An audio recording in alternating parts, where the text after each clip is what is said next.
I told you to do 95 on the dot. Yeah, Prick. yeah. You said. Told you he would as well. Shit, can't ref. Honestly. Dickhead ref, bro. Oh. Well, trash all round. Nothing's changed. Well, we're just one competition this season. That's it. Yep. No cups, no Europe, no plan, no idea, just shit, just rubbish. And again, I know obviously the conversation and the discourse can be about Ruben or Ollie or Carrick or today Darren Fletcher or whoever. It's not about them. Yet again, we find ourselves in a season where in January, we're only focusing on the league. We've got nothing else going on. Our team is rubbish. We're in complete chaotic sort of state of play when we're playing football. And once again, it's on the board, on the ownership. Forget Fletcher, forget Ollie, forget Amorim, forget all of them. The way this club is currently being operated, and since INEOS have come in as well, don't forget the Glazers, by the way, they're still there. Their pockets are well and truly lined. But since INEOS have come in, look, we've got worse. Like we've just got objectively worse.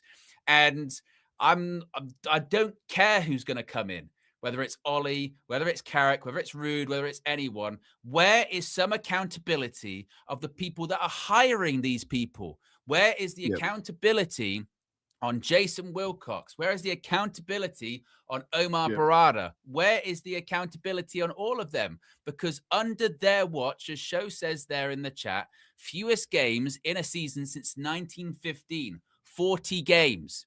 And that's now across several coaches, several managers, with Ruben, with Darren Fletcher, with whoever who comes in, right? They're getting these decisions constantly wrong. And I don't trust them to get the next one right. Yeah. And it's not as if it's like, because it was going so great under Ruben Amorim. Of course it wasn't going so great under Ruben Amorim. Look at his record, right? Whoever does come in, how they've got to work with this shit. They've got to work with that, right? So if it is Carrick, what's he going to do with that Darren Fletcher hasn't done today? If it's Ole Gunnar Solskjaer, what's he going to do?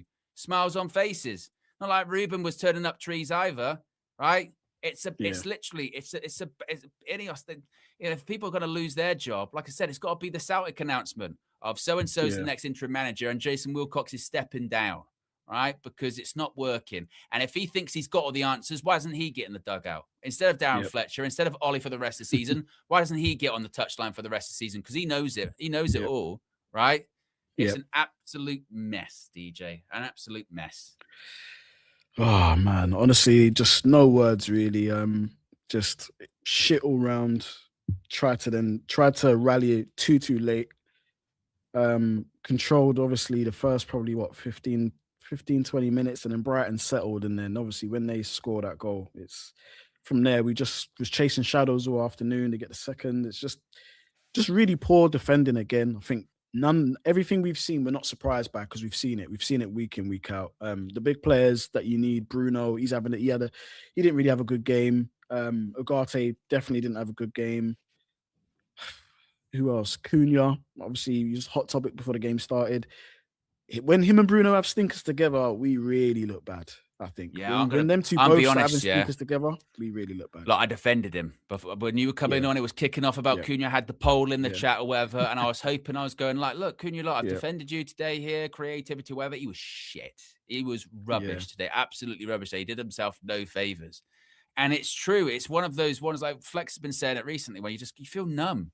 You feel emotionally drained. You feel emotionally drained and numb because there's just no feeling that that's going to get better. Like even on a short term and a long term. That's why I say look at INEOS, because in the short term, do we really think, Ollie or Carrick or whoever's going to come in, suddenly we're going to be great? We're going to be the same. We're likely going to be the same. Long term, we're not going to get a big coach. Luis Enrique, not a chance. Carlo Ancelotti, no chance. Nagelsmann, no chance. Tuchel's already turned us down once. Roberto De Zerbi, I think he's already said no. They were talking to Thomas Frank, or Kieran McKenna, right? And then but we'll get a midfielder. I don't trust them. I don't trust any of them. I don't trust. You know what it is? I don't know how many people I trust at all that are just under that United umbrella now. I certainly don't Yeah. trust the ownership. I Yeah. don't trust the executives. I don't trust the players, to be consistent. It's just a mess. We've got a bunch of super chats here. Reba says, you and Flex must be really happy with 4-3-3. Oh, I'm thrilled. I'm thrilled, Reba. You know what I mean? It's going so great. And it was going so great before. Dan says, how are we supposed to win when Šeško can't score, Ugarte can't pass, and Yoro and Dallo can't defend? We have issues in every part of the field. No surprise. Shyam says, I hope Maguire and Casa score. Well, didn't work out, did it, Shyam? I mean, yeah. K-Flow says, knowing these lot, they could easily, well, they did not go through, K-Flow, from the past. They did not go through. AD says, insane that an interim put his two kids for a cup tie on the bench. Bobby G says that was soft, referring to the red card. Tom says, another beautiful game from Man U, Leeds fan. We read that one from Show. Reba says, it's about everyone. It is about everyone who pushed the 4-3-3 system. Well, and this is the other thing, yeah. Why did we do this? Why did we do this, yeah? In the face of the shitness that we watch on the pitch, it makes us feel better because, I was kind of right that I said the back five was great. Guess what? We complained about the back five. We said it was the horseshoe and it's got no wing backs. But we'd already 2 games post Amorim, it's like, see, back five was really good. What are we talking about? We were saying back five, who's going to win a league with a back five? That's what it's going to be. And now suddenly it's great. Good grief. Al says, most open game of the season with 4 at the back with the eyeballs emoji. Jason says, I've honestly never felt as low as I have with this club. And tomorrow we will probably announce Ollie. That will make me feel worse. Joe says, these criminals better finish the season strong. Lazar says, weird game. We should have won, but we were shit. We did have chances, but again, it should have, would have, could have, isn't it? Again, hypothetical FC. Dink says, today, Bruno and Dallo can join Amorim. Cheers, bye. We are terrible. DJ says, I get upset sometimes, but when I see Arsenal play, how they scrap games out. But watching this, I am grateful. I might be an Arsenal fan. Ty says, INEOS can't even get an interim manager right. That's the other point. I mean, even if it's a binary choice between Ollie and Carrick, I don't know necessarily the right answer is, but INEOS will get it wrong, whichever one it is. Nay's been a member for 42 months, says, car crash of a season. We'll go support Sunderland for the duration. Simply can't take this mismanagement anymore. And Solo says, we need Xavi or Luis Enrique to sign players now. Well, we ain't getting Luis Enrique. You never know with Xavi, I suppose, but I'm not sold on that either. And like Flex says, I don't know. I don't know what the answer is. One thing I do know for sure is that INEOS don't have them. Omar Barada and Jason Wilcox don't have the answers. That I can tell you. And I'm at that point, DJ, really, where I just feel like any manager who came in, I just feel like it was just a disaster waiting to happen. It's that defeated, and I know this sounds negative, but it's that defeated where I do just kind of go, well, whoever it is, I don't know. I don't know if that's going to work out. I don't know. I think if United are committed to going to sort of like, the 4-2-3-1, the 4-3-3, 4-4-2, whatever variations, because they're all similar, unfortunately, they're gonna have to sell some of the newer players. They're gonna have to sell, Cunha, for example. Does he really fit that system? Maybe he doesn't. I don't think he does per se, unless he plays the 10 Bruno role. But then in the 10, does he create enough? Sometimes, yeah, but he's not going to give you the output Bruno does. So there's a couple of players I think about that will probably be able to adapt. Mason Mount, again, where does he play in a 4-3-3? Do you know what I mean? So I think there's going to be some big decisions in the summer, depending on who they can get. Obviously, losing these newer players, it is what it is to me. Do you know what I mean? If a new manager comes in, now you're going to have to back that project. It's another essential rebuild, if we're honest. If we're going back to our roots, per se, 4-2-3-1 and all of that.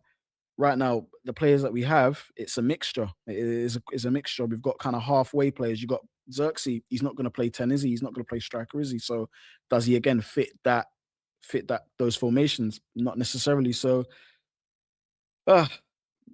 watching Manchester United week by week, I feel I lose a bit of myself.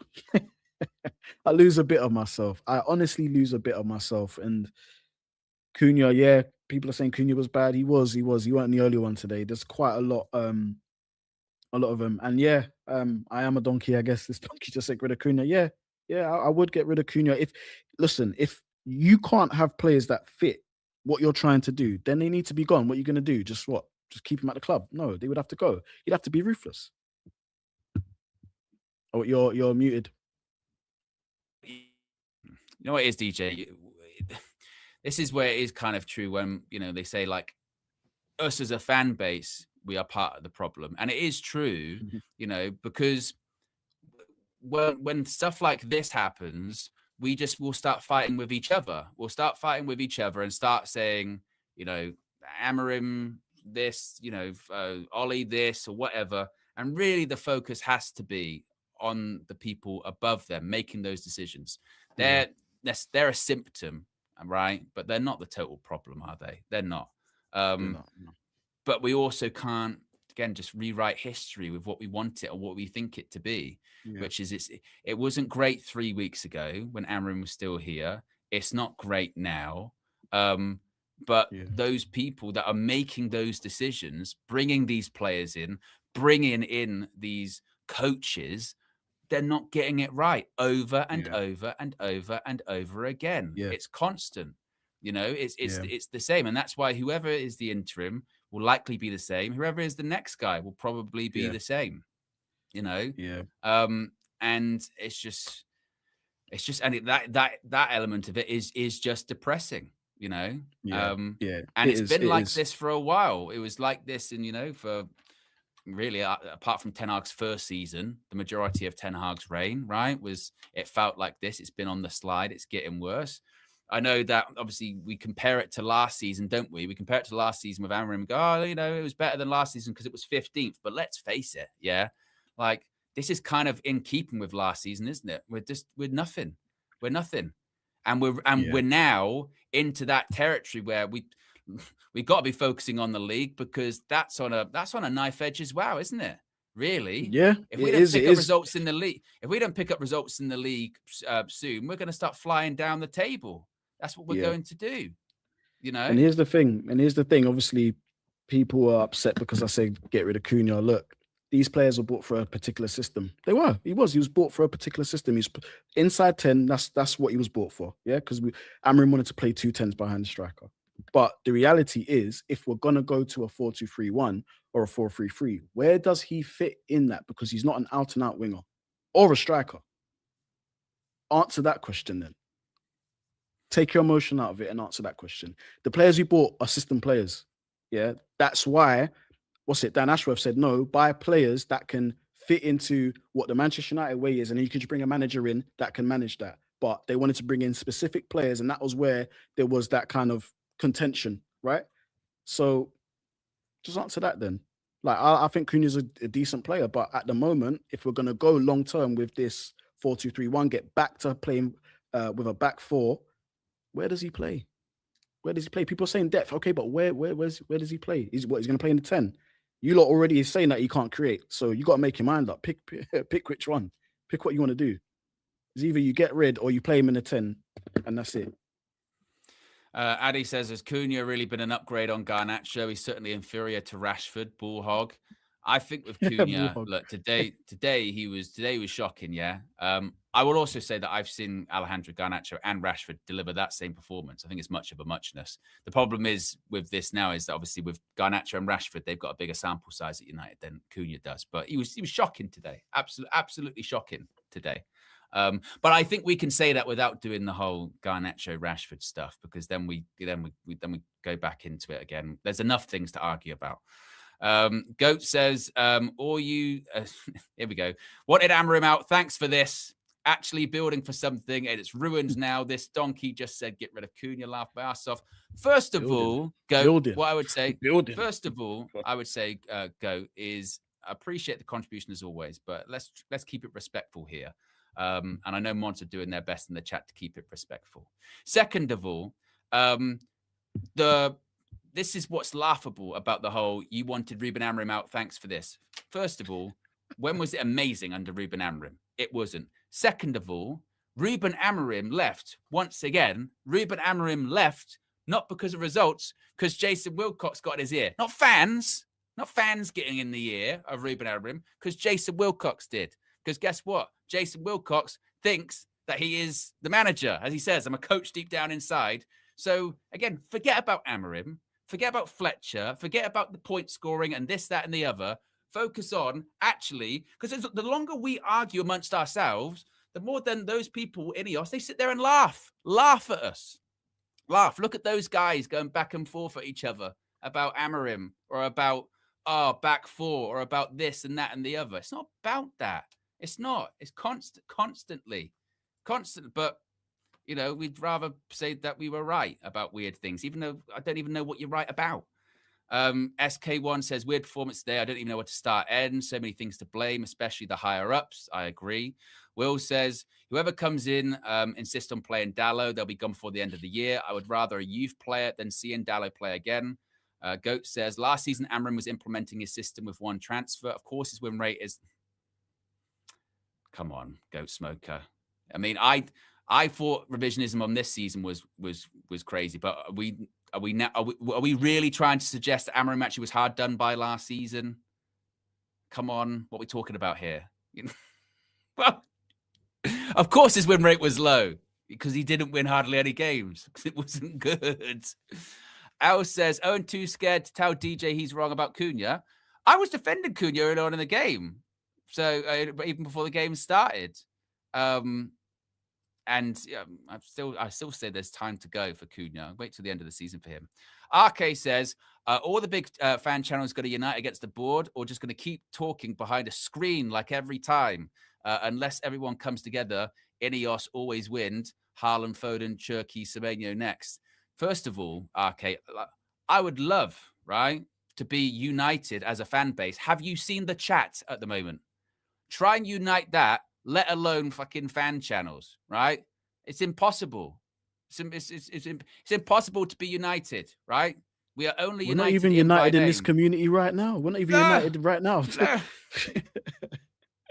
How can it? How can it? I mean, and that's the defeated part of it, isn't it? That's the defeated part of it, where you look at it and go, well, how is this going to get better? And don't have the answers. You know what I mean? Don't have the answers. You know? I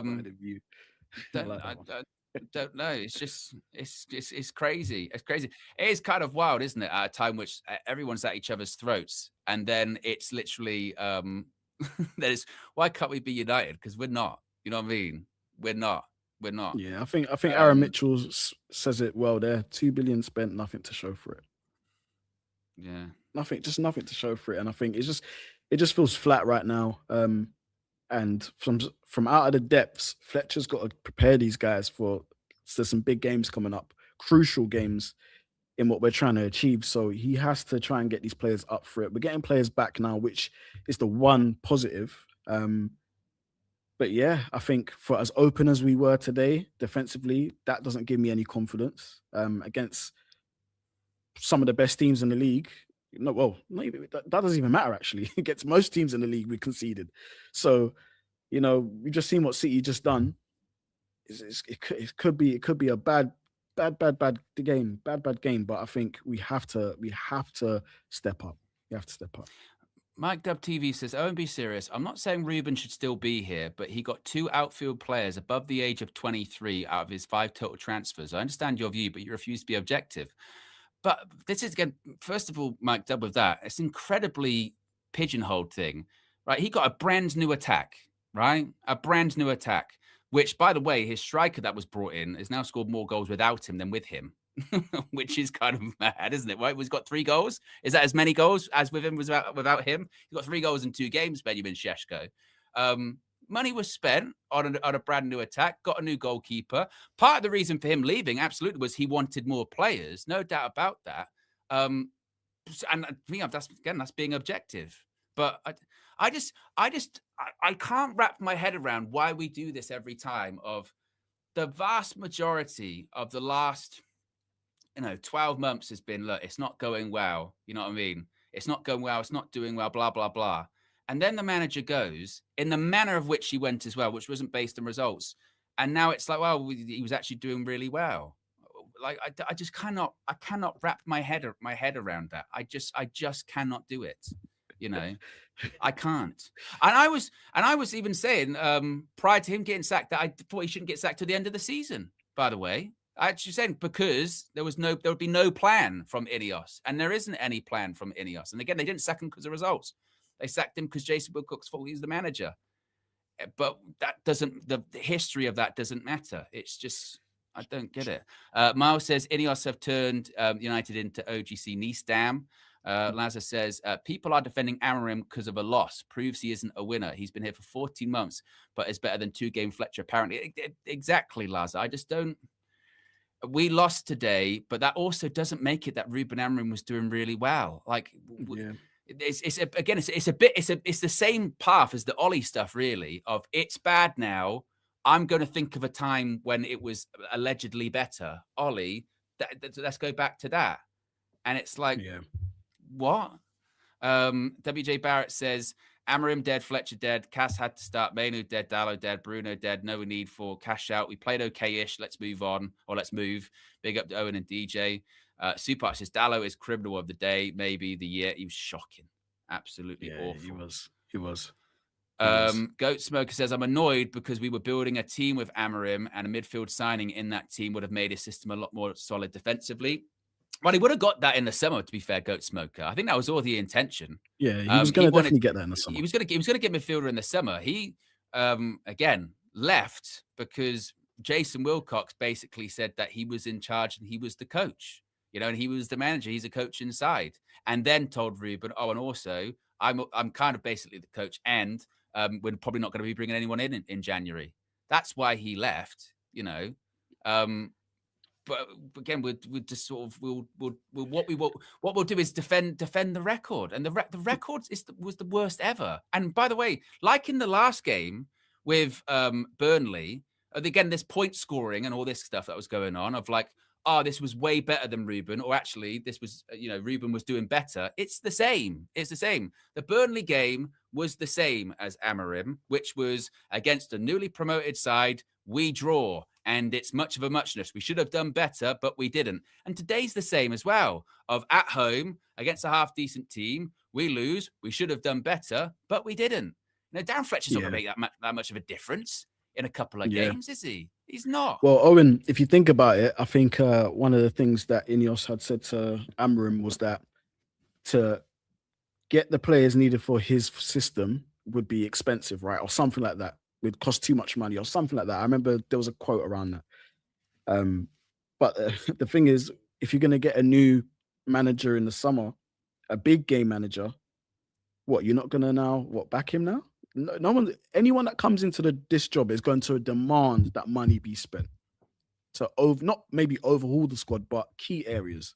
Yeah, key areas. They're at least going to want to have at least minimum 6 players come through the door in the summer. 5 to 6.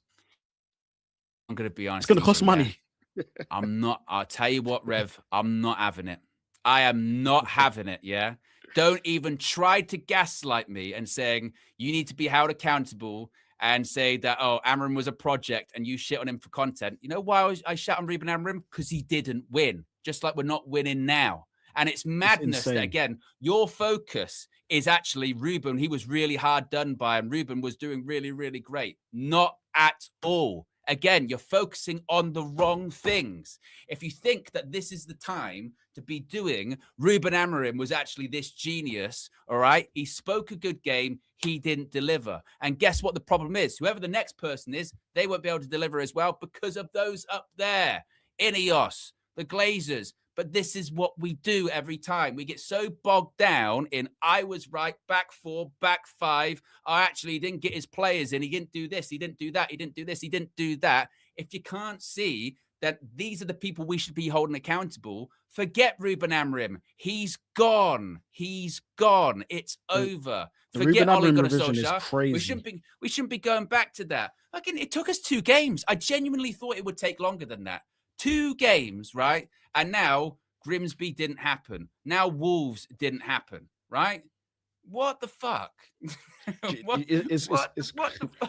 are we It's crazy doing? because you know that excuse about Amorim didn't have the players that he needed and stuff like that. Yeah, like that might be true, but there aren't a lot of managers that have the perfect squad. It's like, oh, Amorim needed the No. perfect squad to be successful. Not every manager has every single perfect player they need in every position. They make adjustments, they make allowances, Like every time I hear that, it really pisses me off because what? Amorim was the only manager that needed 100% of players for every single position, and then he could do something. I disagree. I disagree with that. I think that's stupid. That's not realistic. It's just, and the more we argue and the more we go into all of this kind of stuff, again, the INEOS and the Glazers win again because we're not talking Yeah, about Jason Wilcox enough. We're not talking about Omar Barada enough. You know what I mean? We're not. yeah. We're talking about Ruben or Fletcher or Ollie or whoever, and it is actually redundant. And actually, the reality is that's why I push back. Of Ruben was building a project. We ain't building shit. We're not under INEOS. We're not building nothing. We genuinely, we're not. If you think we were, then I would say I fundamentally disagree with that. I do. If Ruben was building something so great, why were the owners going, oh, actually change this, do that, right?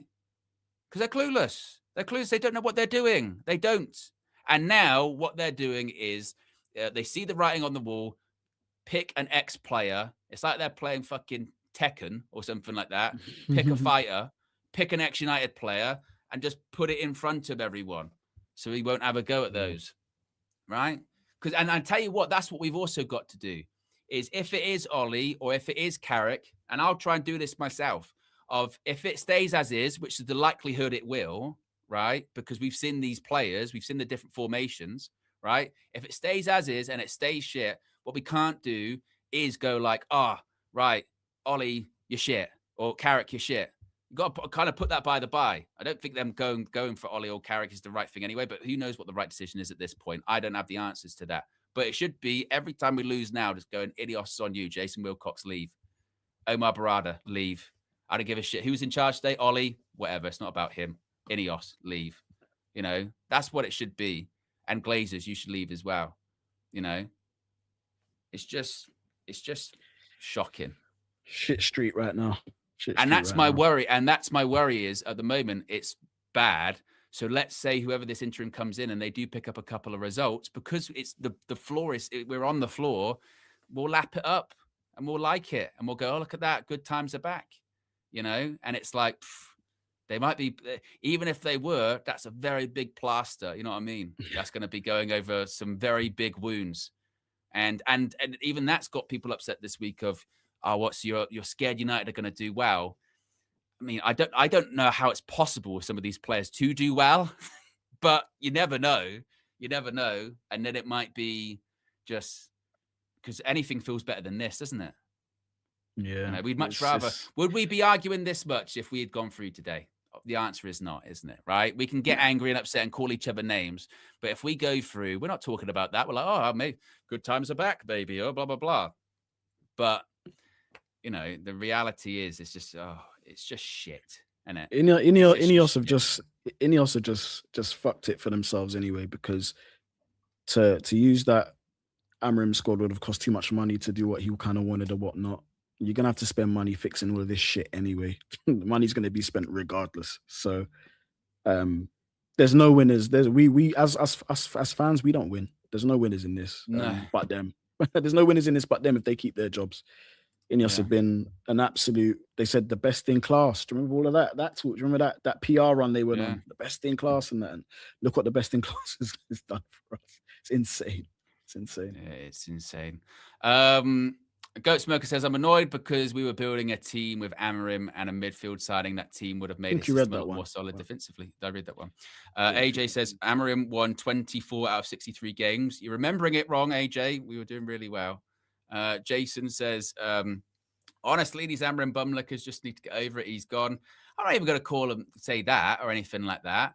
It's just, it's unnecessary. That's maybe that's where my frustration comes from. I just think it's unnecessary. He's been gone for nearly a week now, right? The last thing we need to be doing after every, because it's not that isn't going to change anything, is it? That's what's going to change that. Amorim was, and we do it with every person that ever leaves the club. It is that cyclical. It's just, it's just I guess happened a bit quicker here with Ruben, because Ollie's a really good example of this. Ollie's shit. He gets sacked. He's shit. About a year or so goes by. Then actually he's not as shit. then he actually was good. He was good. And then now he was actually great. He'll get back in with this team. Likelihood is who knows what you can get out of this team. He's shit again. And then it will go back to actually he was back. It's constantly that. And it's just, I don't know. I don't know if I have the stomach for it, honestly. You want to talk about having the stomach for a rebuild? Just give me some wins, honestly. Team Nathan says, I'm not even mad anymore. The club is a mess. Everyone needs to go. We regressed. Amorim era crap. Eric Ten Hag era crap. It's all crap. Signings and gaffer now needed. I think that, do you know what that is the real concern, yeah? Is that genuinely the state of the club right now is just awful. Awful. Yeah. It's a drama cesspool, man. The last good season we had was Ten Hag's first season, 2023. It's like 3 years ago now. We've played consistently shit for 3 years. Yep. Under different managers as well. Under Ten Hag, under Amorim. It's just shit. And I think just in life in general, in any business, some of you in the chat might have businesses. In any business, when the manager starts failing, when the team starts failing consecutively, who do you have to point the finger at? It's the manager, right? Because that's what it is. It's the manager that sets the team up to win games. We didn't do a lot of winning under Amorim. Let's just keep it real. He didn't need 100% all his players. He didn't need that, because you still need to be a coach. You still need to manage what you have, right? Outside of that, then Amorim's flopped. Who then we then have to look at? You then have to look at INEOS, because they're the next in the totem pole, aren't they? They're the next ones up. Yeah. You have to look at them. And for as much of this best in class bullshit that they've tried to spin and all of that crap, nonsense, we need to see some of them start losing their jobs up there, because questions need to be asked. There needs to be an inquest into how has it got this bad? You spent X amount of money and look where we are. Bad investment. That's bad investment to me. That is bad investment to me. Do you know what I mean? So, it's gonna be a long into the season, man. It could get really dark. I mean, literally, it's every managerial decision or executive decision they've got wrong. And where's Jason Wilcox doing? Why didn't he do press conferences next? Forget Darren Fletcher. Why doesn't he do some press conferences? No, he gets to sit in the stands and be quiet, and then maybe do an occasional podcast appearance after we've won a game. How much should we spend in the summer, Owen? Sorry, on how much? Because Nitin's just chatting. You saying, but you don't need to, bro. We spent big money in the summer. Yeah, over 200 million in the summer. Right, we spent over 200 million. So I'm gonna point my fingers at the manager when it's not going well on the football pitch, because that's the part that he can control. That's the part he can control that. He can control that bit at least. He spent 250 million. It's not like he didn't spend no money. No, DJ wasn't backed. He's a martyr. He's a martyr. Ridiculous. Some of these people, martyr. Honestly. It's a martyr. Will says, is AI at a place where it can take me back in time to switch football allegiances? Asking for a friend. You're looking for a time machine. It's not there yet. Maybe get a TARDIS. So there you go, folks. Where do we end up in terms of likes? We're at over 1,200. See if we can get to 1,300 on the way out. If you haven't already clicked the like button, be sure to subscribe. I'm not even going to do we go again shit. Because we've got Manchester Derby next weekend. Good grief. Good Lord. We'll have a different coaching charge. Not that it matters really at that point. You know what I mean? It's the same players and it's the same shitty people making those key decisions, isn't it? Who knows?